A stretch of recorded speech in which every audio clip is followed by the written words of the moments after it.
केसर कुदाई कूंडिये माथे जसरो मोड़, भीड़ पड़ा सहाय करे श्री रण बापू राठौर।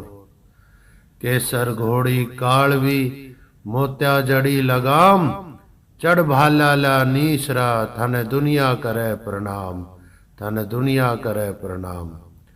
बोली चाल कनौज की तन केसरिया साध, चढ़वान घोड़ी कालवी जय श्री पाबूजी महाराज, पाबूजी महाराज, पाबूजी महाराज। जय श्री पाबूजी महाराज की। पाबूजी महाराज की कथा। लक्ष्मण अवतार, गोरक्षक, ऊंटों के देवता आदि आदि नामों से जाने जाने वाले पाबूजी महाराज की यह कथा है। पाबूजी महाराज का मुख्य मंदिर कोलूमंड जोधपुर में है। राजस्थान में पाबूजी राठौड़ को लोक देवता के रूप में पूजा जाता है, जिन्होंने गाय की रक्षा के लिए 3 फेरे लेने के बाद मंडप छोड़ दिया था। वहीं पाबूजी राठौड़, जिनके लिए कहा जाता है कि शेष 4 फेरे स्वर्ग में लिए थे। पाबूजी महाराज को लक्ष्मण देव का अवतार भी माना जाता है। पाबूजी महाराज का जन्म कोलूगढ़ में हुआ था, जो कि जोधपुर में है। इनके पिता का नाम धांधल जी और माता का नाम कमलादे था। पाबूजी का विवाह पोलमंदे से हुआ था, जो राजस्थान के अमरकोट के राजा सूरजमल सोढ़ा की पुत्री थी। अमरकोट वर्तमान में पाकिस्तान में है। ऊंटों को पालने वाले रेबारी जातियों के लिए पाबूजी आराध्य देव है। पाबूजी राठौड़ को मुसलमान पीर के नाम से पूजते हैं। पाबूजी राठौड़ की मां को लेकर एक कहानी है। लोग कहते हैं पाबूजी राठौड़ की मां एक परी थी।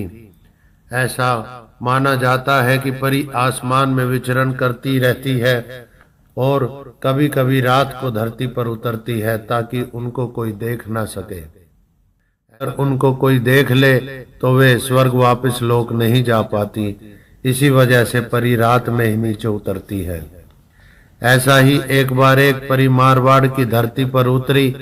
पास ही एक तालाब में जब वो नहा रही थी, तो उधर से पाबूजी राठौड़ के पिता धांधल जी अपने घोड़े पर सवार होकर जा रहे थे।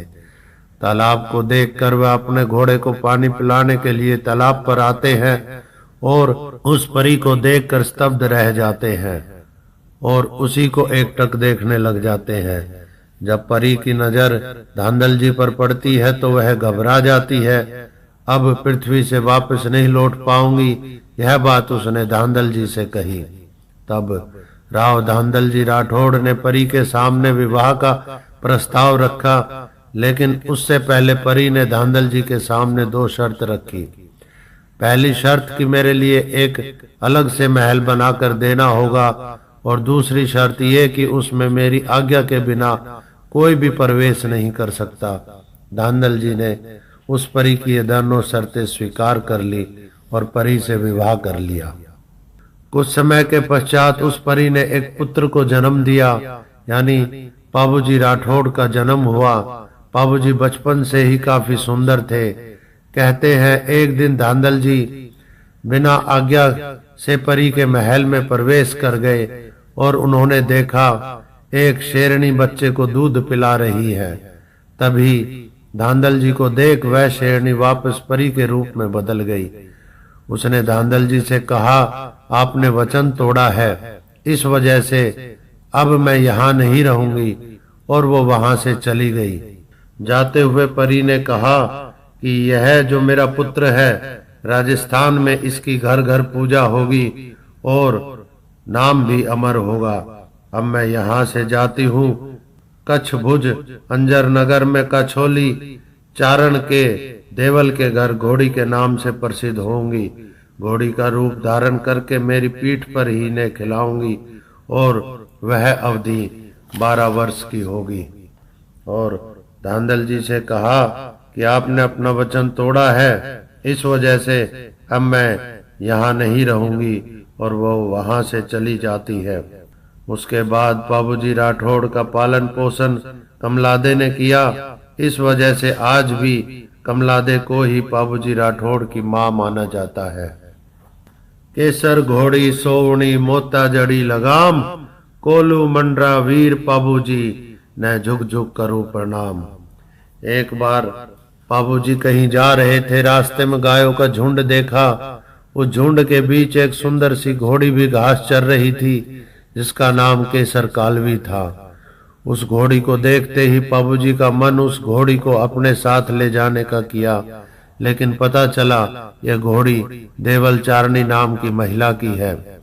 पाबूजी राठौड़ ने देवल से अपनी घोड़ी देने के लिए आग्रह किया, लेकिन देवल ने घोड़ी देने से मना कर दिया। तब पाबूजी देवल से जोरदार विनती करते हैं और कहते हैं कि आपकी घोड़ी केसर कालवी बहुत सुंदर है, इस पर मेरा मन आ गया है, यह घोड़ी मुझे दे दो। तब देवल एक शर्त रखती है, आपको यह घोड़ी दे दूंगी, लेकिन कभी भी मुझ पर या मेरी गायों पर संकट पड़ेगा तो आपको तुरंत मेरी मदद को आना पड़ेगा। पाबूजी राठौड़ ने उसकी और गायों की मदद का वचन देकर देवल चारनी को अपनी बहन बना लिया। लेकिन जब पाबूजी राठौड़ ने देवल से पूछा कि मुझे यह कैसे पता चलेगा आप पर या आपकी गायों पर संकट आया है, तब देवल ने कहा, जब भी मुझ पर या मेरी गायों पर संकट आएगा तब यह घोड़ी विचित्र प्रकार की आवाजें निकालेगी। उस समय आप समझ जाना मुझ पर या मेरे पशुधन पर संकट आया है। उस समय आप हमारी सहायता के लिए तुरंत आ जाना। घोड़ी बहुत ही समझदार और सुंदर थी। पाबूजी केसर कालवी को महल ले आए। देवल अपनी गायों की रखवाली इसी घोड़ी से करती थी।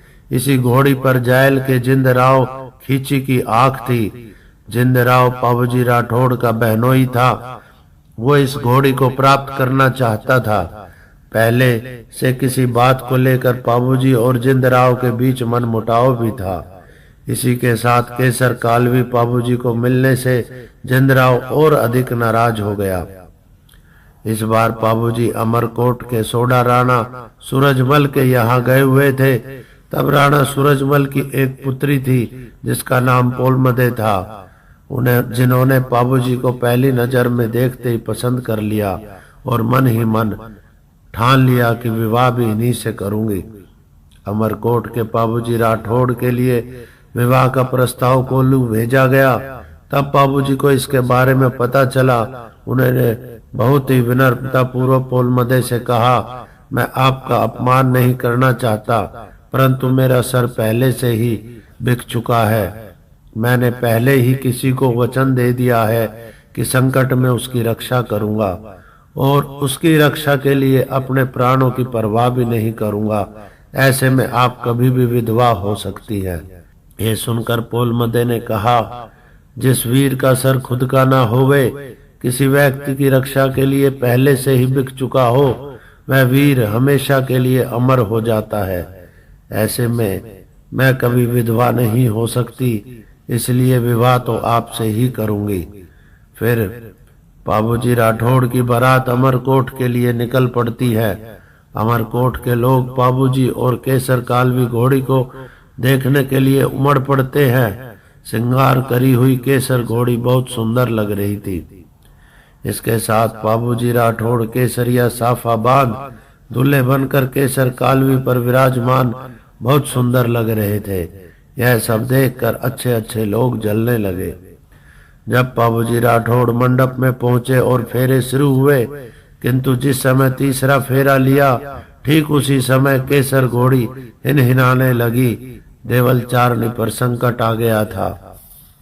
देवल ने जिंदराव को केसर कालवी घोड़ी देने से मना कर दिया था।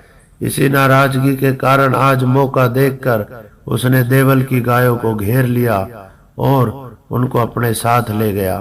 तब पाबूजी राठौड़ ने बचे हुए फेरे वहीं छोड़ दिए और गठजोड़ को खोल दिया। गायों की रक्षा के लिए निकल पड़े। पोलमदे ने अपनी अश्रुपूरित आंखों से पाबूजी की तरफ देखा, लेकिन पाबूजी राठौड़ को अपने कर्तव्य की पुकार और वचन को निभाना था और वहां से अपनी घोड़ी लेकर निकल पड़े।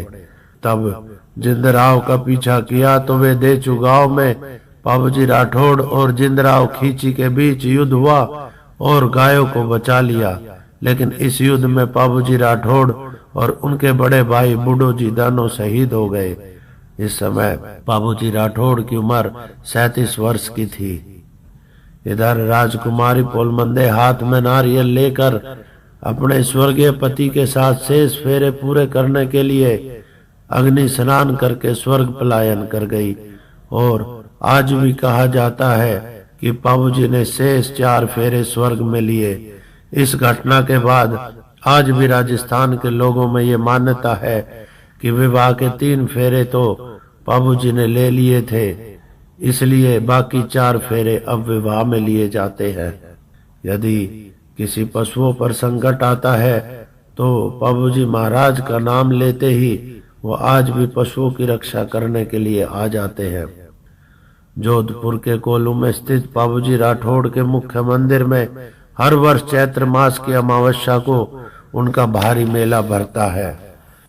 पूरे राजस्थान में जगह जगह बाबूजी महाराज के मंदिर हैं और धाम है जहां आज भी बाबूजी महाराज न्याय करते हैं और लोगों की रक्षा करते हैं।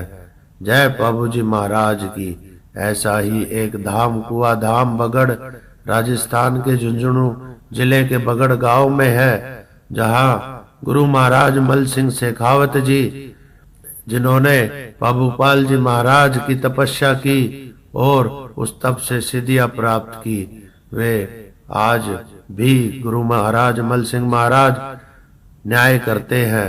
बाबूजी महाराज धाम के देव हैं और सभी की रक्षा करते हैं। जय हो बाबूजी महाराज की जय हो। कुआ धाम बगड़ के बारे में विस्तार से जानने के लिए इसी चैनल धर्म यात्री पर मेरा वीडियो कुआ धाम बगड़ को देखें। वीडियो का लिंक डिस्क्रिप्शन में दिया गया है।